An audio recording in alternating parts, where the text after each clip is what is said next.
أن سيدنا محمدا عبده ورسوله سبحانك لا علم لنا إلا ما علمتنا إنك أنت العليم الحكيم رب اشرح لي صدري ويسر لي أمري واحلل عقدة من لساني يفقهوا قولي اللهم علمنا ما ينفعنا وانفعنا بما علمتنا وزدنا علما اللهم عارنا الحق حقا وارزقنا اتباعه وعارنا الباطل باطلا وارزقنا اجتنابه واجعلنا ممن يستمعون القول فيتبعون احسنه وادخلنا برحمتك في عبادك الصالحين اما بعد. Alhamdulillah segala puji dan syukur kita panjatkan kehadirat Allah Subhanahu wa taala atas semua nikmat, rahmat dan karunia-Nya kepada kita semua, sehingga pada malam ini kembali kita dikumpulkan oleh Allah Subhanahu wa taala dalam satu majelis yang mulia, dalam majelis zikir, dalam majelis ilmu. Mudah-mudahan semua kebajikan amal saleh yang kita lakukan di majelis ini menjadi sebab daripada keridhaan Allah Subhanahu wa taala. Kemudian salawat dan salam kita haturkan atas junjungan kita Nabi besar Muhammad sallallahu alaihi wasallam, juga atas keluarga, sahabat, zuriat dan pengikut beliau sampai hari kiamat. Mudah-mudahan kita selalu mendapat petunjuk dan bimbingan daripada Allah Subhanahu wa taala untuk selalu berjalan di atas jalannya baginda Nabi Muhammad sallallahu alaihi wasallam. Dan mudah-mudahan kita semuanya mendapatkan syafaat daripada baginda Nabi Muhammad sallallahu alaihi wasallam. Yang muliakan para habaib, para zuriat daripada baginda Nabi Muhammad sallallahu alaihi wasallam. Yang muliakan Al-Habib Mukhtar bin Ali Asgar, sesepuh kita yang beliau alhamdulillah bisa berhadir bersama-sama dengan kita. Yang mulia Al-Habib Syihabuddin bin Abdullah Al-Kaf, Yang mulia Al-Habib Ja'far bin Tahir Al-Idrus, Yang mulia Saudara Ulun Habib Fakhrus bin Zain Asgar bersama dengan ibunda beliau, keluarga beliau yang telah menyediakan tempat ini untuk kita bersama-sama mengadakan majlis zikir, majlis ratib Al-Imam Al-Habib Abdullah bin Ali Al-Haddad, dan juga majlis ilmu, majlis pengajian agama. Mudah-mudahan semuanya menjadi amal soleh yang dibalas oleh Allah dengan pahala yang berlipat ganda, kebaikan berlipat ganda dunia dan akhirat. Para hadirin wal hadirat yang dimuliakan Allah Subhanahu wa taala, alhamdulillah pada malam ini kembali kita meneruskan daripada kitab Ajalatus Sibaq ila Makarimil Akhlaq yang dikarang, yang disusun oleh Habib Muhammad bin Abdullah Al-Haddad, yang mana pada malam ini kita meneruskan pada pembahasan tentang akhlak yang mulia, akhlak yang diajarkan oleh baginda Nabi Muhammad sallallahu alaihi wasallam, yaitu tasyiqul janazah, anjuran untuk mengantarkan jenazah. Anjuran untuk mengantarkan jenazah setelah sholat. Setelah sholat jenazah, itu jenazah dibawa ke kuburan. Sebelum dikuburkan, maka dianjurkan kita ikut untuk mengiringi jenazah, mengantarkannya sampai ke kuburan, sampai selesai pemakaman. Itu namanya tasyiqul janazah. Qala sallallahu alaihi wa alihi wasallam, telah bersabda baginda Nabi Muhammad sallallahu alaihi wa alihi wasallam, man shalla ala janazatin falahu qirat wa in syahida dafnaha falahu qiratani al-qiratu mislu Uhud, rawahu Muslim. Barang siapa yang salat atas jenazah, maka dia mendapat satu qirat.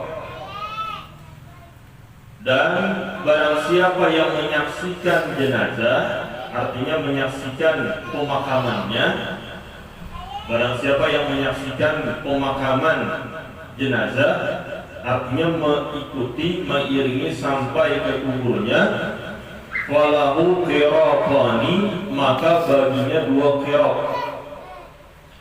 Al-qiratu mislu Uhud, 1 qirat itu beratnya sama dengan 1 gunung Uhud. Apa maksudnya di sini?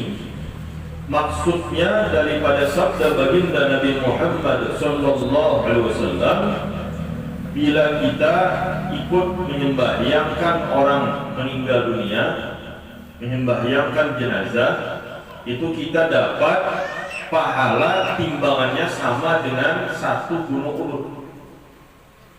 Bila kita umpat lagi mengantarkan jenazah sampai menguburnya selesai, maka kita dapat lagi 1 qirat yang beratnya sama dengan gunung Uhud.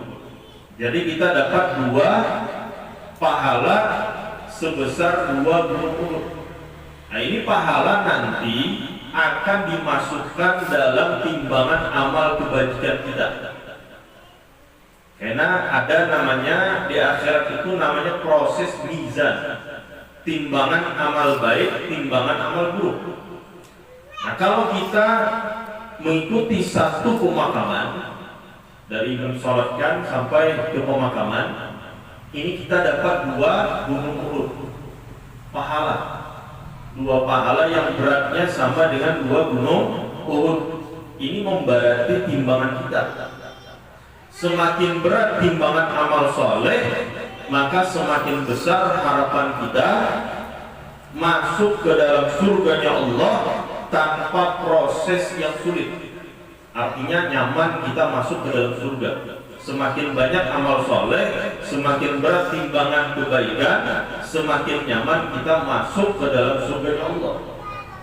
Bila amal buruk yang lebih berat, nah ini prosesnya berat, berat juga, sulit juga yang akan kita lalui untuk bisa masuk ke dalam surganya Allah. Nah ini untungnya kalau kita bisa mengantarkan jenazah.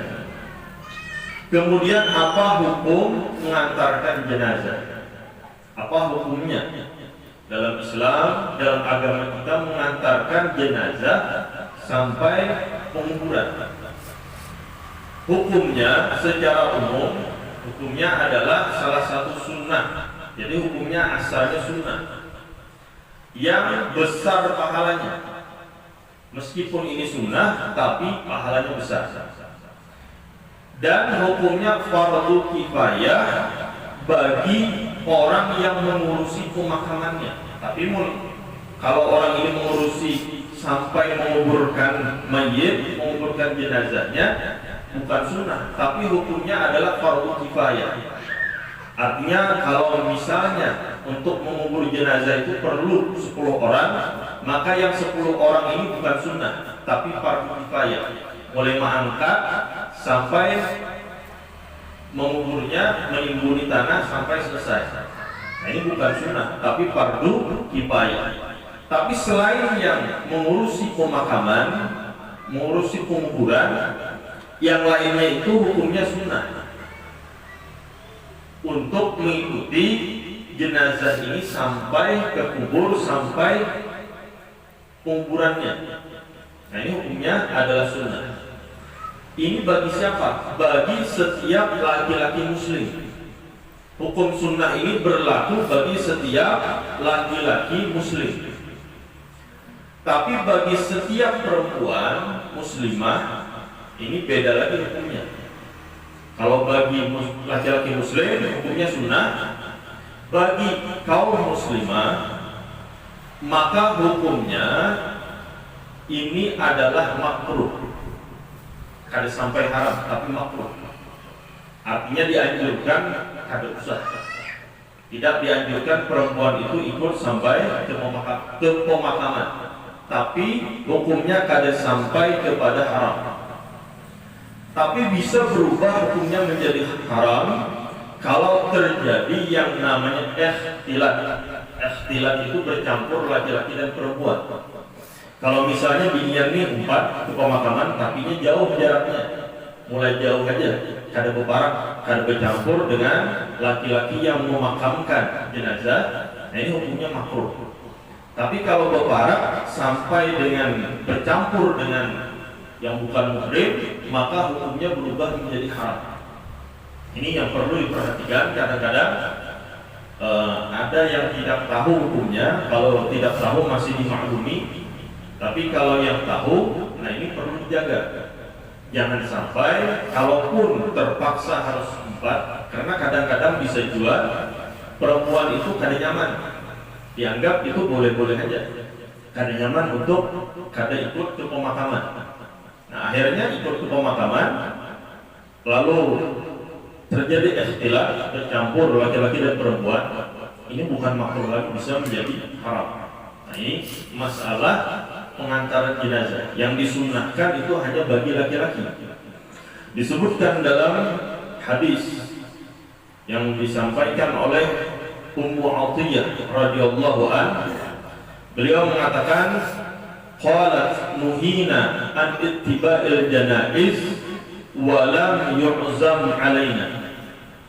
Kata Ummu Atiyah radhiyallahu anha, nuhina, kami dilarang untuk mengikuti jenazah, artinya mengantarkan jenazah, walam yu'zam alaina, akan tetapi tidak terlalu keras. Larangannya itu tidak terlalu keras daripada Rasulullah. Artinya tidak terlalu keras, hukumnya tidak sampai kepada haram, hanya sampai kepada makruh. Tapi lebih utama kalau kita kada, kalau perempuan kada 4, lebih utama. Tapi kalau terjadi ikhtilaf, nah ini beda lagi. Juga dijelaskan oleh Al-Imam An-Nawawi, wa amman nisa fayukrahu lahunna ittiba'uha wa la yuhram hadza huwa shawab. Dan adapun perempuan, maka dimakruhkan bagi mereka untuk mengikuti jenazah dan tidak diharamkan. Dan ini yang benar, pendapat yang benar. Karena ada juga ulama yang langsung memvonis itu haram, langsung divonisnya haram, artinya binian haram untuk ikut ke pemakaman. Nah itu ada juga. Tapi kalau Imam Nawawi mengatakan hukumnya makruh. Kemudian ada beberapa adab yang perlu diperhatikan ketika kita mengantar jenazah, mengiringi jenazah sampai kita ke pemakaman. Itu ada beberapa adab yang diajarkan oleh para ulama. Di antaranya disebut di dalam kitab Al-Adabu fid Din yang dikarang oleh Al-Imam Al-Ghazali rahimahullah ta'ala. Al-Imam Al-Ghazali rahimahullah mengatakan ada beberapa adab yang diperhatikan ketika kita mengantarkan jenazah supaya kita bujur-bujur dapat pahala, mendapat pahala 1 qiraat tambahan dari pahala kita mensolatkan jenazah. Kalau mensolatkan tadi 1 qiraat, mengantarkannya 1 qiraat. Tapi untuk mendapatkan 1 qiraat tambahan itu harus ada adabnya. Ada adab yang perlu kita jaga. Yang pertama, ini juga berkaitan dengan keluarga yang mengurusi jenazah. Yang pertama adalah bersegera dalam membawa jenazah. Artinya kalau bisa secepatnya, kalau memungkinkan secepatnya jenazah itu dimakamkan. Secepat mungkin lebih baik. Semakin cepat lebih baik. Kecuali ada uzur, artinya ada sesuatu yang perlu kita menunggu sehingga jenazah ini kada bisa secepatnya. Tapi kalau bisa cepat itu lebih baik. Yang kedua, senantiasa khusyuk. Artinya waktu kita membawa jenazah itu dalam keadaan khusyuk, baik yang mengangkatnya atau yang mengiringinya, itu dalam keadaan khusyuk. Artinya khusyuk ini selalu menjaga hati, menjaga sikap, jangan berlebih-lebihan. Jadi hati dijaga supaya fokus dengan jenazah, dan keadaannya pun dijaga supaya tidak berlebihan, sehingga mengurangi kekhusyuan ketika membawa jenazah sampai ke pemakaman. Kemudian yang ketiga, adabnya adalah menundukkan pandangan dan tidak berbicara. Kalau boleh berpandir sambil membawa jenazah itu jangan berpandir. Yang pertama dianjurkan membawa jenazah itu berdiam. Walaupun nanti ada keterangan kalau misalnya kalau kadada zikir, kadada bacaan itu bisa kurang berpandir. Lalu akhirnya ulama ada yang memberi solusi dengan kita bersama-sama membaca zikir. Nah itu nanti ada keterangannya di bawah. Kemudian yang keempat, adabnya adalah mengamati jenazah dengan mengambil ibrah. Jadi semakin banyak kita tuh memandang kepada jenazah, kalau ada memandang jenazahnya kita memandang tanduannya. Nah ini dianjurkan kita sering-sering melihat kepada jenazah atau tanduannya. Tujuannya adalah untuk kita mengambil ibrah, mengambil pelajaran bahwa satu saat kita pun ada di dalam situ. Pada saatnya kita juga akan dibawa orang di dalam tanduan itu. Cuma kita tidak tahu apabila. Cuma pada akhirnya kita akan merasakan dibuat di dalam tanduan, dibawa orang menuju pemakaman. Nah ini diambil ibrah di sana sebagai zikrul maut, mengingat kematian. Kemudian yang kelima, memikirkan pertanyaan kubur yang harus dijawab. Artinya bila kita ini sudah di tanduan, kadalawas lagi masuk ke dalam kubur. Bila kita sudah dalam kubur, kadalawas lagi akan ditakuni oleh malaikat Munkar dan Nakir. Kita pikirkan kita ini kalau sudah berhadapan lawan malaikat itu kalau akan menjawab. Siapkan kita berhadapan dengan malaikat, dan itu pasti temui kita alam barzakh.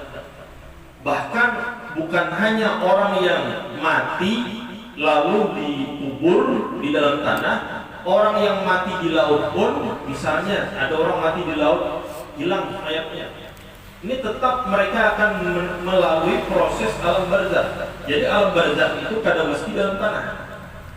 Yang namanya alam barzakh itu adalah alam yang ada antara alam dunia dengan alam akhirat. Itu alam barzakh. Artinya kadang mesti orang yang namanya alam barzakh itu dalam kubur. Orang yang mati dalam kubur saja yang akan melalui proses alam barzakh, ditanya Munkar dan Nakir. Orang yang mati di laut hilang sampai selamanya ada didapatkan lagi, itu pun juga akan tetap melalui alam barzakh.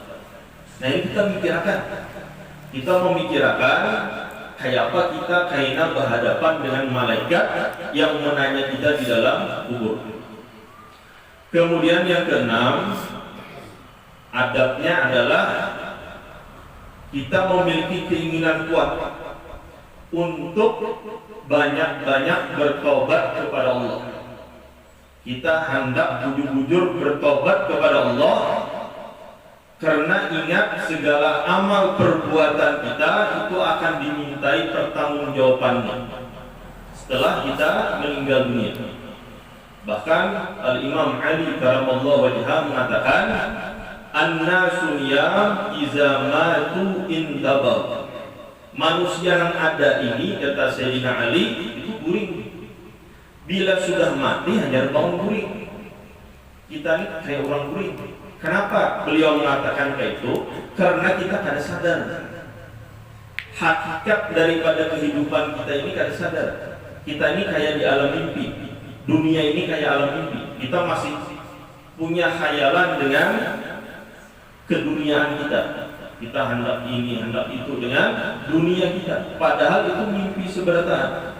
Yang sebenarnya adalah yang kita hadapi setelah kita merasakan kematian, merasakan sakaratil maut.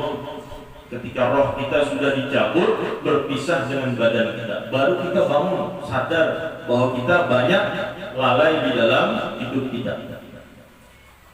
Kemudian yang ketujuh, berharap agar tidak termasuk golongan yang mati su'ul khotimah. Kita ini selalu minta banyak semakin sering kita mengiringi jenazah, semakin banyak kita melihat orang mati, semakin banyak menyembahyangkan orang mati, sampai kita ikut menguburkan orang mati, banyak juga kita minta husnul khotimah. Ingat bahwa yang menentukan nasib kita itu di akhirnya, ujungnya itu ianya. Kita ini mati husnul khotimah kah su'ul khotimah? Husnul khotimah kah su'ul khotimah? Antara duanya. Nah itu yang menentukan kita, ujungnya itu. Nah ini kita banyak-banyak minta kepada Allah agar dimatikan dalam keadaan husnul khotimah. Setiap lihat orang meninggal, mudah-mudahan yang meninggal itu husnul khotimah, kita pun nantinya mati husnul khotimah. Nah itu adabnya setiap kita melihat orang meninggal dunia. Nah jadi ada 7 yang diajarkan oleh Al-Imam Al-Ghazali di dalam kitab beliau Al-Adab fid Din. Kemudian ada tambahan di dalam kitab yang lain. Para ulama juga menjelaskan di antara adab kita mengantar jenazah itu bagi orang yang berjalan kaki, berjalan batis, itu dianjurkan untuk berada di depan jenazah. Jadi sebenarnya yang mengiringi jenazah ini kalau berjalan batis itu dianjurkan dibuka. Yang di belakang itu yang mengangkat aja, yang menandu aja. Sedangkan yang lainnya itu dianjurkan berdahulu, tapi dengan jarak yang tidak terlalu jauh. Artinya kalau yang menoleh ke belakang, jenazahnya itu kelihatan. Artinya jangan terlalu berdahulu. Nah ini adabnya. Artinya yang afdol demikian. Tapi kalau kita misalnya di belakang jenazah itu boleh aja. Kada sampai hukumnya makruh. Kalau kita di belakang jenazah itu kada makruh. Hukumnya cuma khilaful aula. Artinya meninggalkan sesuatu yang lebih utama. Nah tapi beda lagi hukumnya kalau kita berkendaraan. Kita bersepeda motor, bersepeda, bermobil. Nah ini dianjurkan di belakang. Ini bagi orang yang uzur, artinya tidak memungkinkan untuk berjalan batis. Kalau bisa berjalan batis, lebih baik berjalan batis. Tapi kalau kada bisa, artinya tidak memungkinkan, nah ini boleh berkendaraan. Tapi yang berkendaraan ini dianjurkan di belakang, bukan di depan jenazah. Nah ini diantara adab juga dalam mengantarkan jenazah. Kemudian ada juga larangan yang kada boleh ketika kita mengantar jenazah, itu ada larangan. Itu disebutkan di dalam hadis Rasulullah SAW dari riwayat Abu Daud. Rasulullah bersabda, la tattabi'ul janazah bisautin wala nari. Janganlah kalian mengikuti jenazah, mengantar jenazah dengan mengeraskan suara. Dan boleh kita model berucap ke pandir, benyaring ke pandir. Nah ini tidak boleh, apalagi sampai berkuciak. Nah ini dilarang ketika mengantar jenazah. Disebutkan di dalam kitab Tanwirul Qulub, dijelaskan di sana, wa yusannu al-mashyu amamaha wa qurbaha wal isra'u biha wa tafakkur fil maut wa ma ba'dahu wa kurihal laghu wal hadithu fi umuri dunya wa rafa'asud illa bil Qur'an wa zikri was salati ala nabi sallallahu alaihi wasallam fala ba'sa bihi li'annahu syi'arun lil mayyit. Dan disunnahkan mengantar jenazah itu berjalan kaki di depannya. Jadi dianjurkan mengantar jenazah itu berjalan kaki dan ada di depan jenazahnya, dan tidak terlalu jauh dari jenazahnya. Dan dianjurkan juga mempercepat ketika kita berjalan mengantar jenazah ini, jangan terlalu bergamat, tapi jangan juga buka. Artinya berjalan kaki. Dianjurkan mengantar jenazah itu berjalan itu berlaju sedikit daripada kita berjalan biasa. Kemudian juga dianjurkan kita tafakkur tentang kematian dan apa yang terjadi sesudah kematian, dan dimakruhkan untuk berbicara keras atau berbicara sia-sia, berbicara yang tidak bermanfaat, apalagi dalam urusan dunia. Jadi sambil mengantar itu jangan kita berpandir urusan dunia. Dan juga dilarang untuk mengangkat suara, kecuali kita sama-sama membaca Al-Quran. Artinya boleh sambil membaca Yasin misalnya, boleh. Ini di dalam kitab Tanwirul Qulub, mengantar itu sambil membaca Al-Quran atau membaca zikir, misalnya La ilaha illallah atau Subhanallah walhamdulillah wa la ilaha illallah wallahu akbar. Nah, ini dibolehkan di dalam kitab Tanwirul Qulub. Atau membaca sholawat kepada Nabi Muhammad SAW, ini juga dibolehkan. Alasannya adalah kalau misalnya kada diajak berzikir, kada diajak bersolawat, ini orang bisa berpandir urusan-urusan dunia. Daripada orang berpandir nang kada karuan, lebih baik berzikir. Ini lebih manfaat bagi mayit. Nah, ini tujuannya. Nah, ini dibolehkan. Kemudian di dalam hadis di atas itu janganlah mengikuti jenazah di sautin wala nari, dan jangan membawa api. Jadi mengantar jenazah itu jangan mengeraskan suara dan jangan membawa api. Kenapa itu dilarang? Sebagian ulama menjelaskan karena itu pernah terjadi di zaman jahiliyah. Orang jahiliyah itu membawa api karena itu tasyabuh dengan orang-orang kafir. Sehingga di dalam sebagian penjelasan ulama, bila kita mengantar jenazah itu sebaiknya jangan kita membawa dupa. Kan dupa itu ada baranya. Mun sudah tuntung dikubur gak ada apa-apa. Tapi waktu pengantarannya itu hendaknya kita jangan membawa sesuatu yang membakar atau sesuatu yang membara. Jangan membawa api, termasuk kayu dupa misalnya. Apalagi berukuk sambil mengantar jenazah, berukuk orangnya. Ini kan boleh. Ini dilarang, ada hadisnya. Ada yang sambil menandu sambil berukuk, bagiannya dilarang, bagian kada boleh. Karena ini ada larangan daripada Rasulullah SAW. Jadi ini sebagian daripada adab ketika kita mengantar jenazah.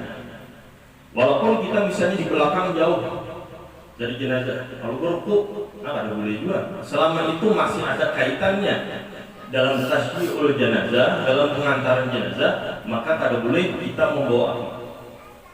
Ini hukumnya ada yang mengatakan makruh, ada yang mengatakan haram.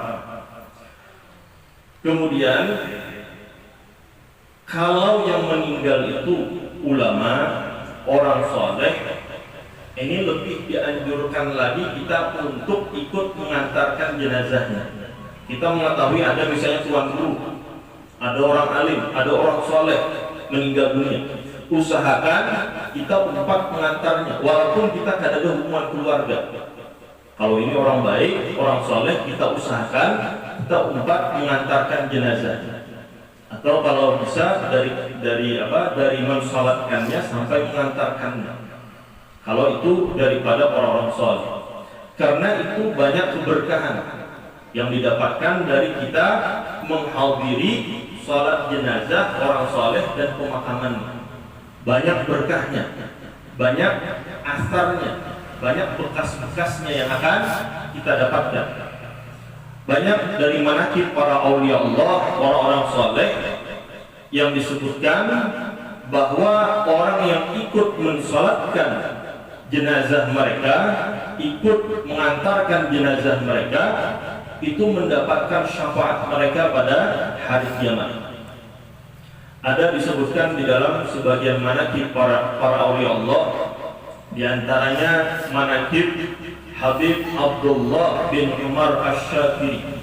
Habib Abdullah bin Umar Asy-Syafiri ini termasuk guru daripada pengarang kitab ini. Guru daripada Habib Muhammad bin Abdullah Al-Haddad.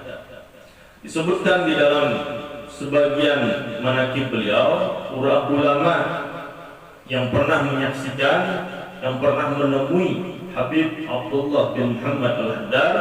Ini abah dari Habib Abdullah bin Umar Asy-Syatiri.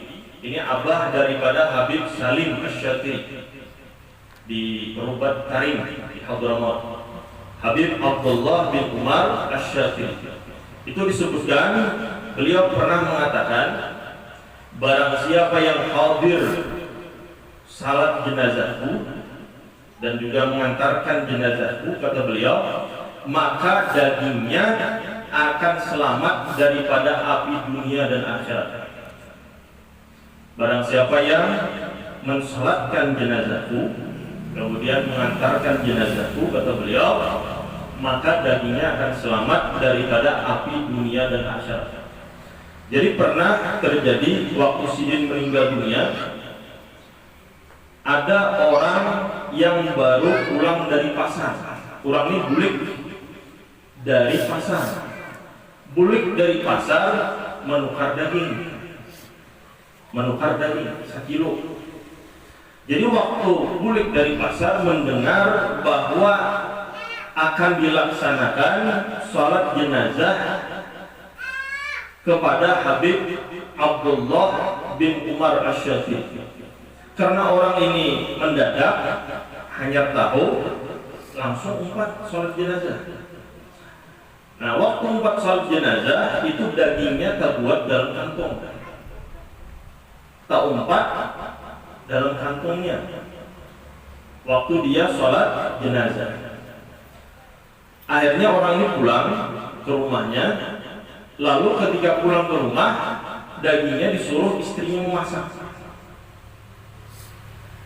Jarang laki ini coba masak dagingnya. Pas dimasaki dagingnya kada mau masak. Dagingnya ini disangga kada mau, dijarang kada mau, dia kada mau, kada berubah dagingnya. Tetap dagingnya keadaannya seperti semula. Akhirnya yang bini ini bingung. Betapun berkisah lawan lakinya, ini daging yang ditukar di pasar tadi tidak boleh dimasaki. Akhirnya bingung juga, lakinya ini bingung. Kemudian bertanya kepada temannya, murid daripada Habib Abdullah bin Umar Asy-Syatiri. Lalu kata murid Habib Abdullah bin Umar bahwa beliau mengatakan, barang siapa yang hadir sholat jenazahku atau hadir pemakamanku, maka dagingnya akan selamat dari api dunia dan akhirat. Bahkan daging kambing yang ditukarnya itu pada orang sakit. Nah, ini bukti bagaimana keutamaan kita ikut mensolatkan jenazah orang soleh dan mengantarkan jenazahnya ke kubur. Nah, ini sampai dia mendapatkan menyaksikan karamah daripada Habib Abdullah bin Umar Asy-Syatiri. Jadi kalau ada kesempatan kita, kalau ada orang soleh meninggal dunia, kita ikut mensolatkan jenazahnya dan menghadiri pemakamannya. Karena ini karamah yang luar biasa daripada Allah Subhanahu wa taala. Cerita ini juga pernah terjadi pada Habib Hasan bin Shalih Al-Bahar. Juga pernah terjadi pada Habib Abu Bakar bin Muhammad Asgab Gersik. Ini kisah ini pernah juga. Jadi ada sekali yang memiliki karamah seperti ini bukan hanya satu orang. Habib Abdullah bin Umar Asy-Syatiri pernah terjadi seperti ini. Habib Hasan bin Shalih Al-Bahar juga pernah terjadi seperti ini. Habib Abu Bakar bin Muhammad Asgab Gersik juga pernah terjadi seperti ini. Nah, jadi kalau ada kesempatan itu hendaknya kita lakukan karena berkahnya besar dan bisa menjadi sebab kita mendapatkan syafaat daripada aulia Allah. Mungkin ini sedikit yang bisa ulun sampaikan. Kemudian dalam kesempatan ini kita sedikit membaca tahlil. Al-Fatihah. Wa ala alihi wa sahbihi wa azwajihi wa dzurriyyatihi wa li jami'il muslimin.